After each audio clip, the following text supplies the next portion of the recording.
دنیا بھر میں موسمیاتی تبدیلیوں کی وجہ سے نہ صرف زلزلے، سیلاب اور لینڈ سلائڈنگ جیسے واقعات منظر عام پر آ رہے ہیں، بلکہ انسانوں کے ساتھ ساتھ سائنسدان بھی پریشان ہیں۔ موسمیاتی تبدیلیاں، امریکی شہر بھی دھنسنے لگا۔ دنیا بھر میں موسمیاتی تبدیلیاں اپنا رنگ دکھا رہی ہیں، تاہم سائنسدانوں نے امریکی شہر شکاگو کے دھنسنے کا بھی انکشاف کر ڈالا۔ Climate change is undoing a lot of things. It's causing upheavals. Temperature records are being broken. Ocean temperatures are rising. And it's happening for real in the third most populous city in the United States. Now the city is facing a threat which could soon become existential.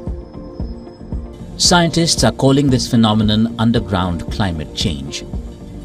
This basically leads to a shifting of land under cities. غیر ملکی خبر رساں agency کے مطابق سائنسدانوں نے انکشاف کیا ہے کہ امریکی شہر شکاگو موسمیاتی تبدیلیوں کے باعث زمین میں دھنس رہا ہے۔ A study published in Nature magazine says that soil, rock and construction material deform under the influence of temperature variations, and excessive deformation can affect the performance of civil infrastructure. Since the mid-20th century, the ground between the city surface and the bedrock has warmed by 5.6 degrees on average. Researchers explain that underground climate change is the warming of the ground below. This is caused by heat released by buildings and subway systems. سائنسدانوں نے 2 ماہ